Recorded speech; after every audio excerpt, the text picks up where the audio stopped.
कुमार विश्वास इसलिए युग कवि है। बहुत सारे लोगों ने, आप कह रहे हो कि दिल्ली वाले लोग यूं कह रहे हैं कि जानी बेरा को क्यों रख रहे हैं, तो बहुत सारे लोग यूं भी कह रहे हैं कि आप युग कवि क्यों हो। तो उनको मेरे को समझाना पड़ रहा है। अच्छा, जिनको आप नहीं बुला रहे हो वो कह रहे हैं, तो उनको फिर मेरे को बताना पड़ रहा है कि बाबा तुलसी ने लिखा सबसे पहले कि युग सहस्त्र चारों युग है प्रताप तुम्हारा। बाबा तुलसी ने लिखा। राणा साहब, किसने लिखा? बाबा तुलसी ने। कब लिखा ये मेरे को मालूम नहीं, पर लिखा उन्होंने।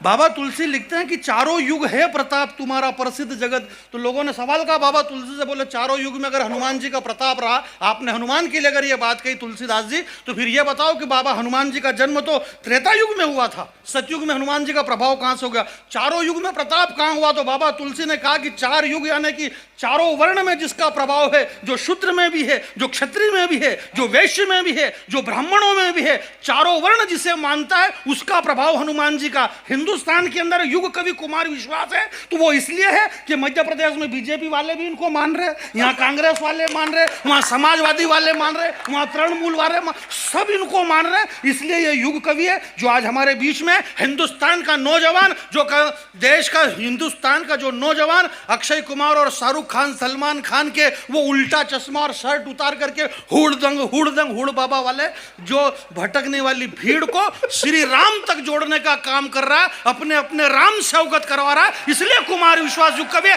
जरा दोनों हाथ खड़े करके ये बताए इन्हें,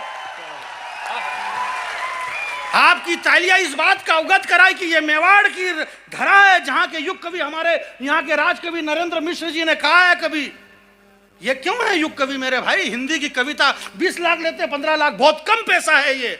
इस बात का जायज होना चाहिए कि इस देश के बहुत छोटे नेता, बहुत फिल्म स्टार, बहुत छोटी छोटी अभिनेत्री अगर इतने लेती है, तो हिंदुस्तान का कवि बहुत कीमती कवि है। और ये हिंदुस्तान के कवि हैं जिन्होंने कविता को इतना स्टारडम दिलाया। मैं डॉक्टर कुमार विश्वास जी को हमारे राजस्थान की मेवाड़ धरा पर मेहमानों का स्वागत कैसा किया जाना चाहिए, इन्हें लगना चाहिए। एक भी हाथ खामोश न रहे, जरा दोनों हाथ अपने खड़े करें और तालियों में तब्दील करें गुलाबपुरा की नगर पालिका। बहुत बहुत धन्यवाद, बहुत बहुत बढ़िया। इसमें आधी ताली डॉक्टर साहब मेरी है। नहीं, ऐसा करना पड़ेगा, भले उससे मेरे यूं तो कह नहीं रहा, थोड़ा सा पेमेंट मेरे को देना, पर तालियां। मैं एक कविता आपके बीच में सुना देता हूँ, मेरी नई कविता है, पहली बार आप सुनेंगे। मैं पहली बार गुलाबपुरा में आया हूँ। अच्छा, नगर पालिका का बहुत बहुत धन्यवाद। और रंजीत राणा साहब जो कि मेरे बड़े प्यारे, मैं ये भी नहीं कह सकता हूँ कि मेरे बड़े भाई हैं, और ये झूठ आपको पता है मैं बोलता भी नहीं हूँ। इस माँ सरस्वती के मंच से सबसे बड़ा यही झूठ बोला जा रहा है। मेरा छोटा भाई है पार्थ नवीन, और राणा साहब मेरे बड़े भाई बैठे हुए हैं, सुमन दुबे जी मेरी बहुत प्यारी बहन है। ये झूठ मैं नहीं बोलता हूँ। नहीं, क्या मतलब है यार, ये मेरा भाई कहाँ से हो गया वेल्लोर में बताओ?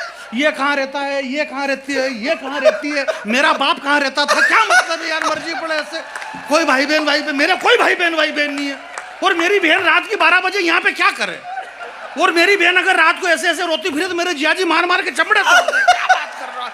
मेरा कोई भाई बहन नहीं है, मैं बहुत छोटा। एक बात कहना चाहता हूँ आपके बीच, ऐसा थोड़ी है यार। ये सारे देश के बहुत बड़े कवि, अमेरिका, लंदन, दुनिया भर में बता रहे थे कि डॉक्टर साहब का लंदन में एक शो था, डॉक्टर साहब का लंदन में एक शो था। मेरा कहीं भी शो नहीं है, मैं मेरे घर में शो कर रहा हूँ। और जो आदमी अपने घर में शो नहीं करता, उनके घर में दूसरे शो करते हैं। क्या मतलब है यार? आदमी को घर में रहना जरूरी है। आप घर पे रहो, बंबई ने, दिल्ली ने, बेंगलोर 10-10, 20-20 दिन तक इधर उधर रोते फिरो, क्या मतलब है? अपन इधर उधर रोते फिरे और अपने घर के सामने फिर दूसरे रोते फिरे, क्या मतलब है? अपने को घर पे रहना बहुत जरूरी है। मेरी माता बहनें बैठी हुई है, मैं आपसे बिल्कुल ईमानदारी से कह रहा हूँ, नगर पालिका वालों से, हमें संपत सरल जी को सुनना है। देश के बड़े जो शरद जोशी जी और हरि परसाई जी के बाद के पीढ़ी के आज इतने बड़े व्यंग्यकार हमारे बीच में, मैं व्यक्तिगत रूप से संपत जी का बहुत बड़ा फैन हूँ। और ये बात मैं इसलिए भी कह रहा हूँ कि जब उनका नंबर आए तो वो भी ऐसा बोले कि अभी आपके बीच में सदैव बैरागी जी कविता पढ़ रहे थे। नहीं, इससे भाईचारा बना रहे, तो ये भाईचारे को रख के राणा साहब एक कविता पढ़ देता हूँ, मेरी नई कविता है। बहुत बहुत धन्यवाद नगर पालिका, तमाम हमारे भूतपूर्व एमएलए साहब, हागामे हाड़ा साहब, जो हागामे लाल जी, जिन्होंने आसीन में खूब कवि सम्मेलन में हमको बुलाया, प्रेम दिया, स्नेह दिया, और आज यहाँ पे वो हैं। और वर्तमान विधायक यहाँ पे नहीं दिख